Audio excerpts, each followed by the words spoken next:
You are clear for launch. And with that, shut down your visors, O2 on, and prepare for ignition, 202. Copy that, and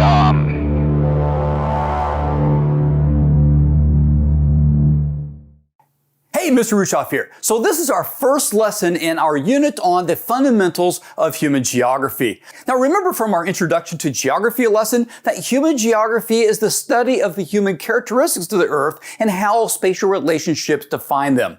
And when we talk about human characteristics, what we'll learn is that the human characteristics are best described when we start looking at its culture. And that is the focus of this lesson. So what is culture? Well, culture is the total knowledge, attitudes, and behaviors learned and passed by members of a group.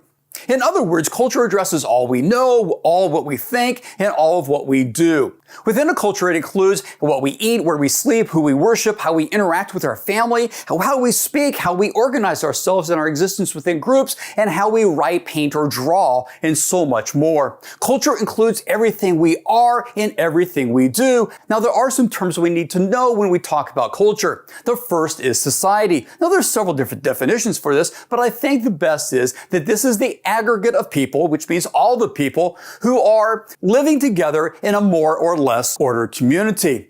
So when we talk about a society, we're talking about a group of people that have come together and they've organized themselves. And they've organized themselves maybe through laws or maybe a family code or a set of rules. Now within a society, there can be ethnic groups. An ethnic group is a group that shares common customs or common heritage. And what is interesting is ethnicity is a cultural construct. It is not biological. In fact, studies of DNA have revealed that there are more differences within people of an ethnic group than there are between different ethnic groups.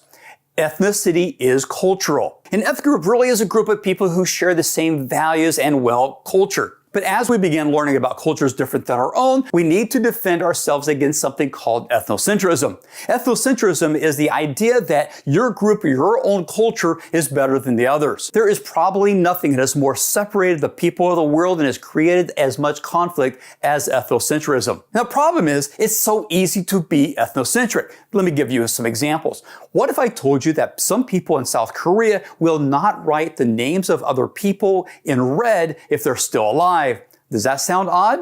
Okay, then what about the people in Karnataka, India, where Hindus and Muslims would toss babies off of a 30-foot high balcony into the blankets held by villagers below in order to bring the children good health and good luck? Still unfazed? Okay, I got one for you. Let's talk about the people of the Yanomami tribe that is in the Amazon rainforest between Venezuela and Brazil. When adults die, they will wrap their body in leaves and let insects basically eat at the flesh. After a month or so, what they will do is they'll gather the bones, they'll grind up the bones, they'll mix it into a banana soup, and everyone in the village will consume it. Now, how easy is it to pass judgment on any of these cultural practices, thinking that maybe your own culture is even better? Pretty easy. But that is ethnocentrism. And this is the reason why the Spaniards judged the Aztecs when they found out that they were sacrificing humans, or the Romans looked down at a group of Jews in Judea who professed of a man who came back from the dead and would celebrate him by drinking and eating his blood in his body of God. So as we continue in this course, I'm going to ask you to be on the guard against ethnocentrism. You don't have to agree with the practices of another culture, but be wary of judging another culture as not being quite as good as your own. Now, there are 5 things we should know about culture. First of all, it is all-encompassing, it is learned, it's shared, it's dynamic, and it is symbolic. Now, from the definition of culture, we have already touched on that culture is all-encompassing. It is the total knowledge, attitudes, and beliefs of a group. You cannot get away from culture. Culture envelops each and every one of us and touches every aspect of our lives. Everything we are and everything we do is shaped by culture. But we should also understand that culture is learned. But it isn't necessarily that culture is something we learn in school. For example, your first language, whether it was English or Spanish, wasn't learned at school. It was learned from your friends and family around you from the time you were a baby. This process is called enculturization, which is the process of socialization that helps a person learn their culture. So we learn our culture from the time we were babies, but culture is also shared between societies. Let me give you an example. Is this a Korean wedding? Or is this a Korean wedding? Well, they both are, but this one is a traditional wedding with a bride and groom wearing what is known as hanbok.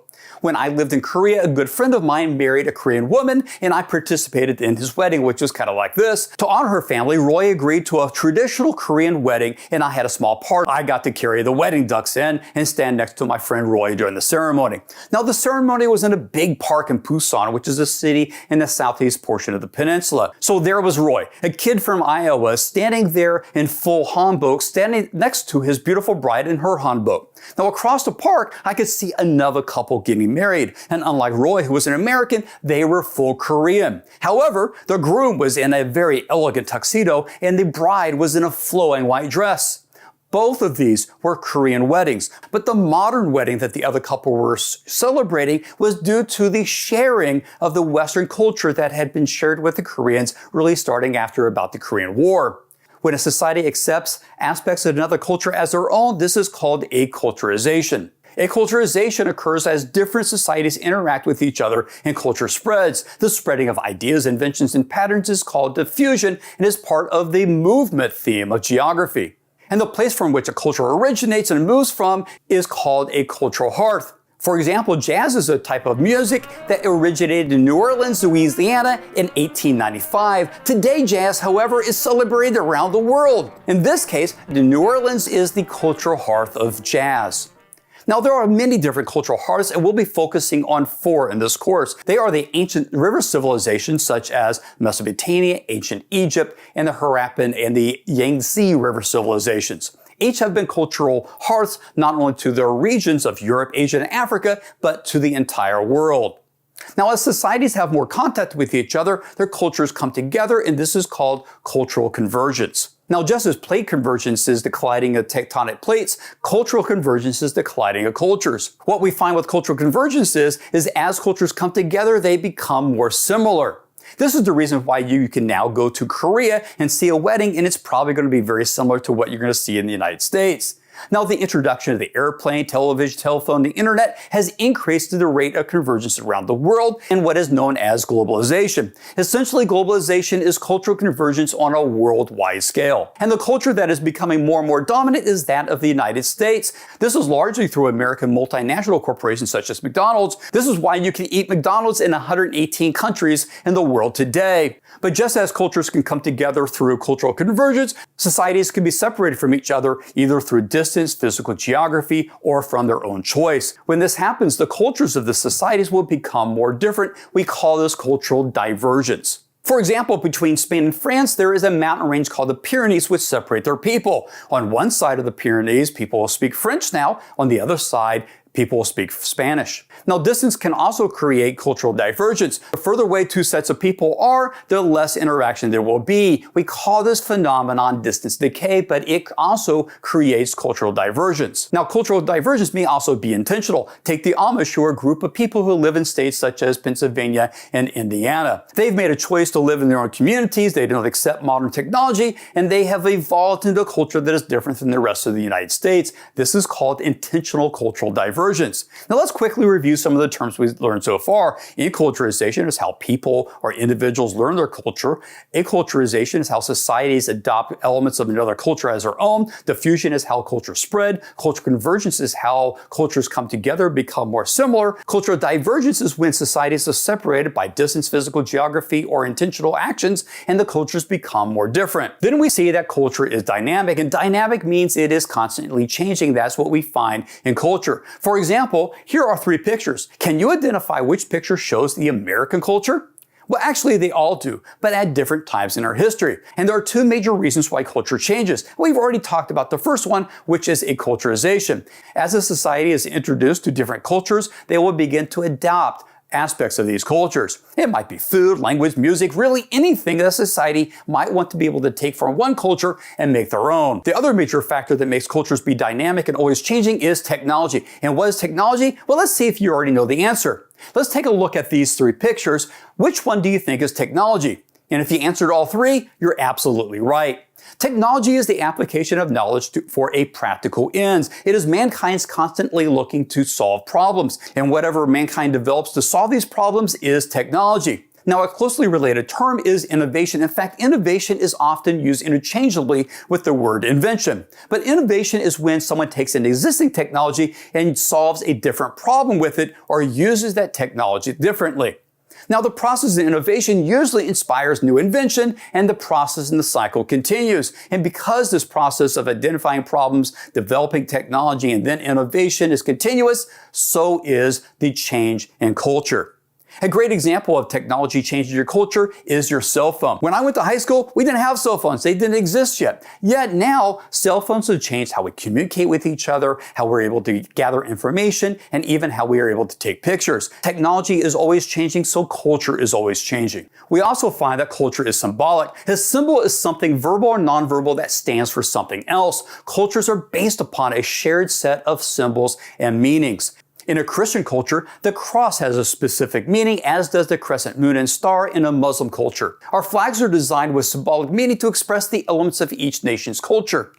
Many times, a culture's symbols can be natural. The bald eagle has a symbolic meaning to Americans, as does the lion to the English.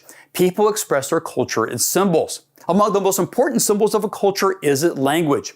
A language is a method of human communication, either spoken or written, consisting of words in a structured or conventional way. There are over 7,000 languages spoken in the world. Each language is a mirror of the culture that uses it. After all, it is through language that you learn your culture. But language not only shapes the culture, it is shaped by that culture. Those language changes just as any other aspect of culture will change, subject to cultural convergence and divergence. We can see cultural divergence at work when we look at language families. A language family is a group of languages characterized by their similarities and their evolution. This is pretty much like tracing your family tree to your ancestors. For example, most European languages come from the Indo-European language family.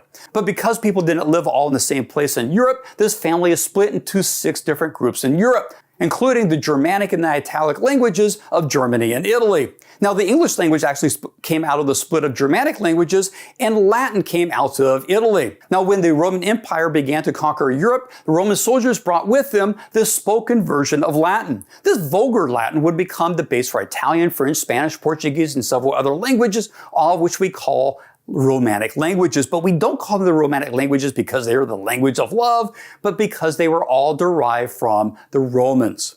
Even within the same language, there are differences. Take English. Even while we can still understand each other, how we speak English in the United States is different from how it's spoken in England. For example, a metal that many airplanes are made out of is called aluminum in the United States, but aluminium in England.